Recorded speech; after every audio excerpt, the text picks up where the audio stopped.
예, 비가 많이 옵니다. 새벽에 일어났는데 비가 막 내리길래 오늘 또 많이 안 나오시면 어떻게 하나 그런 고민, 걱정들을 하며 교회로 왔습니다. 비가 오니까 한편으로는 뉴스에 보면 계속 여기저기 산불이 난다고 해서 좀 그게 좀 꺼지지 않을까라는 기대도 있고요.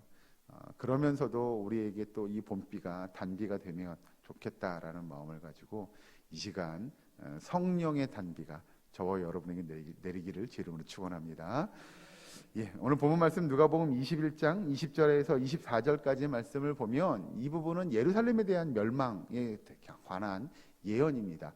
사실 이스라엘 백성들에게 예루살렘이 멸망할 거다라는 건 이건 받아들이기 쉬운 일은 결코 아니었습니다. 그럼에도 불구하고 오늘 본 말씀에 보면 뭐라고 이야기하냐면 20절에 너희가 예루살렘이 군대들에게 에워싸이는 것을 보거든 그 멸망이 가까운 줄을 알아라 라고 예수님께서 말씀하시죠. 이스라엘 백성들이 멸망할 것, 그건 쉬운 일은 아니었을 겁니다. 어떻게 우리나라가 멸망을 해? 이 민족이 멸망할 수 있어? 하나님이 우리와 함께 계시는데, 하나님이 우리를 지켜주시는데라고 생각했을 겁니다. 그런데 여러분, 우리가 잘 아는 대로 어제 아침과 그제 아침에 계속 보았던 대로 이스라엘 백성들에 있는 종교 지도자들이라고 이야기하는 서기관과 바리새인과 대제사장들 또는 율법학자들 또는 장로들에 이르기까지 그 지도자들이 한마디로 요즘 표현을 하면 다 문제가 있었던 거죠. 자신들의 배를 채우고 사리사욕을 채우는 일들에 앞서 있었고요. 그것들이 결국 우상을 섬기는 것과 같은 일들로 나타나게 됩니다. 결국 하나님을 바라보지 않고 다른 것에 집중하게 되고, 그러면 하나님께서 그런 일들을 행하는 하나님의 백성들은 여지없이 흩으시겠다고 이야기하시죠. 그 예루살렘뿐만 아니라 그 오늘날로 우리가 이야기하면 한 교회가 흩어지는 일, 그건 별로 어렵지 않은 일인 것 같습니다. 뭐 예를 들면 그런 거죠. 저도 예사랑교회에 오고 나서 들었는데요. 큰 길가의 건너편에 있었던 상도교회에 관한 이야기, 3,000명의 교인이었다고 전 들었습니다. 그것이 교회가 흔적도 없이 사라지는 일 별로 어렵지 않습니다. 오늘날에는 그러면 그렇지 않냐? 제가 지난주인가 지지난주에 새벽 예배 때도 그런 말씀 드렸잖아요. 뉴스에서 시골 마을에 사람들이 그렇게 많이 몰려와가지고 커피 먹고 빵 먹겠다고 그렇게 많이 몰려와서 사람들이 막 도로에 차가 다닐 수 없을 정도로 사람들이 많이 몰려온다. 근데 그곳이 예전에 교회였었던 곳이다. 그곳에서 여러분, 우리가 이런 뉴스들을 이제는 심심치 않게 접할 수 있는 시대가 아닌가 생각이 듭니다. 그런 것처럼 하나님 보시기에 교회가 교회답지 못한 모습으로 자라나게 돼요. 남아있게 돼요. 그러면 결국 하나님께서 요한계시록에 표현된 것처럼 그 촛대를 옮기는 일들을 하나님께서는 능히 하실 수 있는 분임을 이야기하는 거죠. 예수님께서 그래서 여기서 이야기하는 대로 너희가 예루살렘이 군대들에게 에워싸이는 것을 보거든 그 멸망에 가까운 줄 알아라 라고 하는 예수님의 그 말씀이 실제로 주 700년에 이루어집니다. 타투스라고 하는 로마의 장군이 예루살렘 성을 포위하게 되고 결국 예루살렘 성이 함락되게 되죠. 이때 대충 110만 명이 죽게 되고 약 9만 7천 명이 포로로 끌려갔다라고 하는 역사적인 고증이 있으니까요. 예수님께서 하신 이 예언이 그냥 우연찮게 이렇게 된 이야기가 아님을 여러분 믿으시기 바랍니다. 하나님께서 하나님의 백성들의 삶을 늘 보시고 그 백성들이 믿음 안에서 올바른 신실한 삶을 이뤄가고 있느냐 그렇지 못하느냐를 하나님께서 늘 감찰하시고 계심을 여러분 믿으시기 바랍니다. 그래서 오늘을 살아가는 우리들에게 정말 예루살렘 멸망이 주는 교훈이 분명히 있을 거라는 생각이 듭니다. 그 당시에 예수님이 오셨던 이스라엘 백성들의 삶을 보면 선지자를 잡아서 죽이고 마침내는 예수님까지도 십자가에 못 박아 죽게 만드는 일들을 그들이 서슴없이 하게 되죠. 그런데 그들은 그것을 하면서도 그것이 잘못됐다는 생각을 전혀 하지 못하게 됩니다. 그런 일들을 바라보며 하나님께서 그 이스라엘 민족을 심판하시겠다고 하는 내용을 지금 예수님께서 말씀하시는 내용이죠. 쭉 밑에 넘어가서 보시면 그래서 21절 보시면 그때 유대에 있는 자들은 산으로 도망갈 것이며 성내에 있는 자들은 나아갈 것이며 촌에 있는 자들은 그리로 들어가지 말지어다. 이 날들은 기록된 모든 것을 이루는 징벌의 날이니라. 그래서 하나님께서 이스라엘 민족을 분명히 심판하실 것을 이야기하십니다. 그런데 이건 그냥 여기에서만 예수님께서 말씀하신 것이 아니라 이미 구약 성경에 기록되어져 있는 내용인데요. 성경을 한 군데 찾아보고 넘어가겠습니다. 신명기서로 넘어가죠. 앞으로 쭉. 신명기 30장에 있는 말씀을 보겠습니다. 신명기 30장 15절부터 20절까지 말씀을 제가 한 절 읽고 여러분들 한 절 읽고 한 절씩 교독합니다. 구약성경 신명기서 30장 15절부터 20절까지. 제가 이 성경은 구약성경 311면에 있습니다. 신명기서 30장 15절에서 20절까지 제가 먼저 봉독하겠습니다. 보라, 내가 오늘 생명과 복과 사망과 화를 내 앞에 두었나니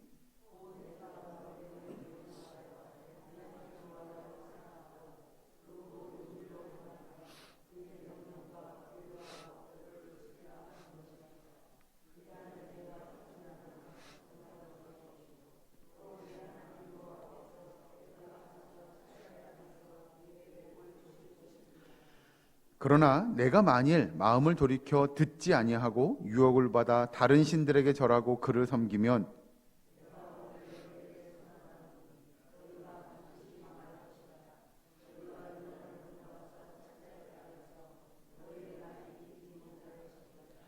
내가 오늘 하늘과 땅을 불러 너희에게 증거를 삼노라.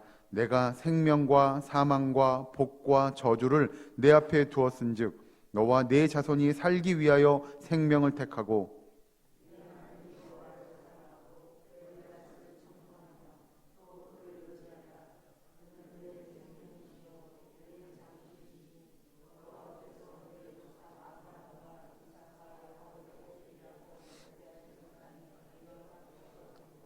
아멘. 예. 하나님께서 모세를 통하여 주신 율법 그 가운데 이렇게 이야기합니다. 이 내용을 정리하면 그거죠.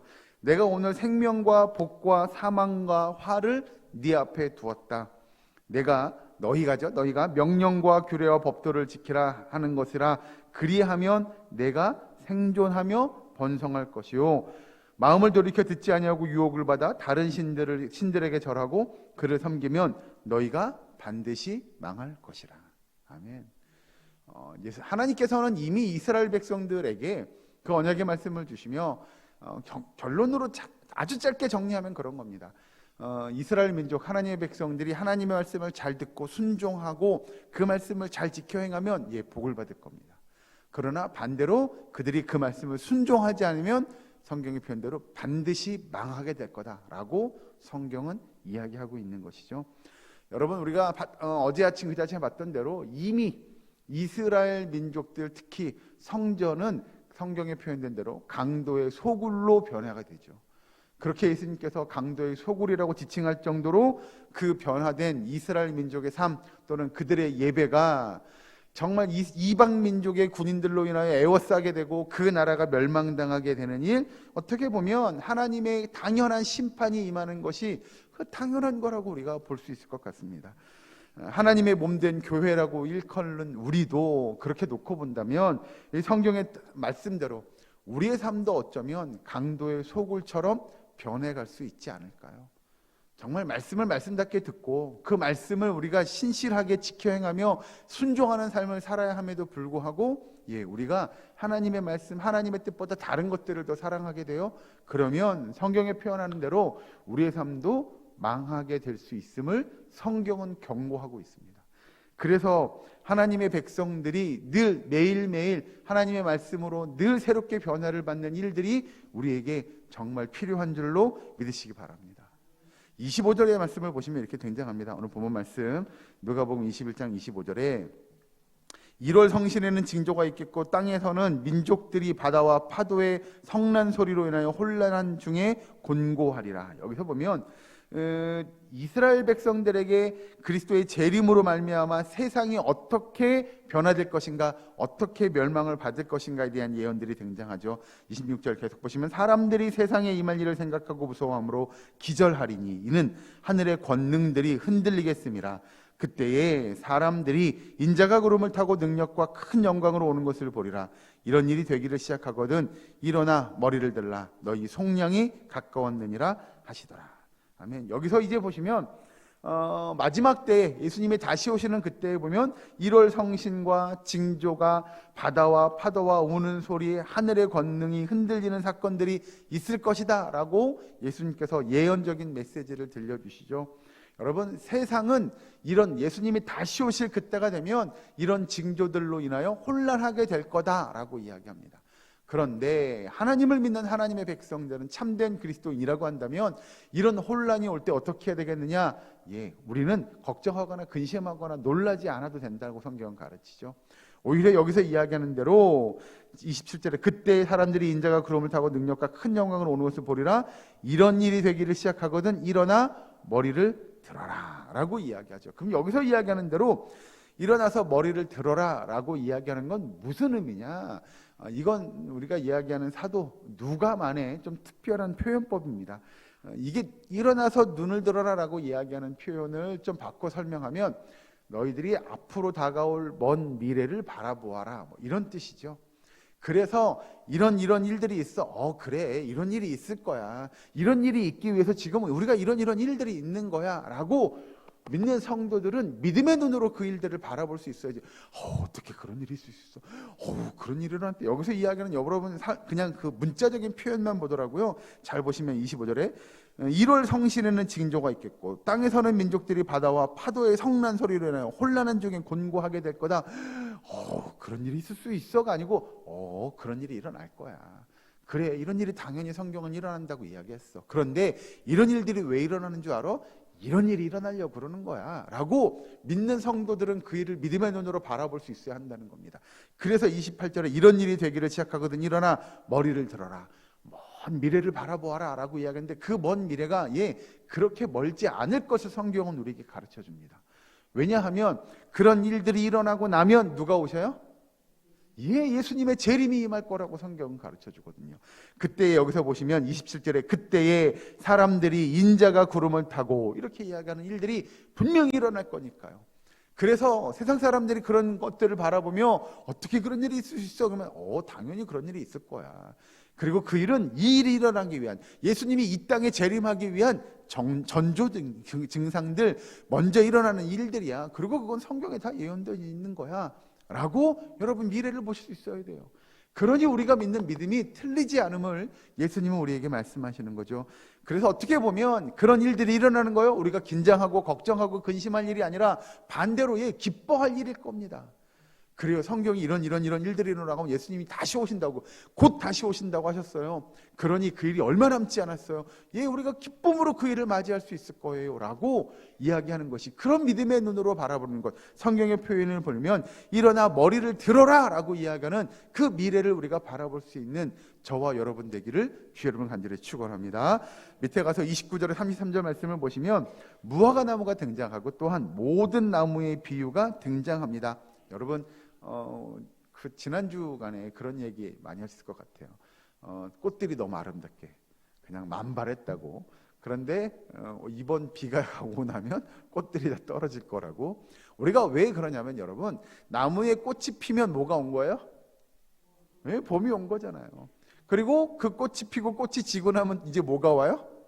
여름이 올 거 아니에요. 여기 등장하는 무화과 나무와 모든 나무들을 바라보면 잘 보시면 30절 싹이 나면 너희가 보고 여름이 가까운 줄을 자연히 아나니 이와 같이 너희가 이런 일이 일어나는 것을 보거든 하나님의 나라가 가까이 온 줄을 알아라 라고 이야기하고 있습니다.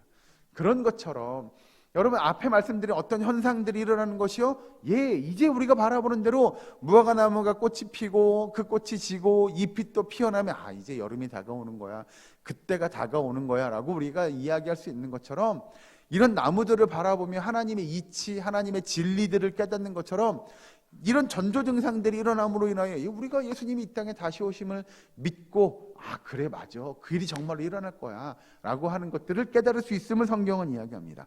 그런데 여기서 주목할 만한 사실이 하나 있어요.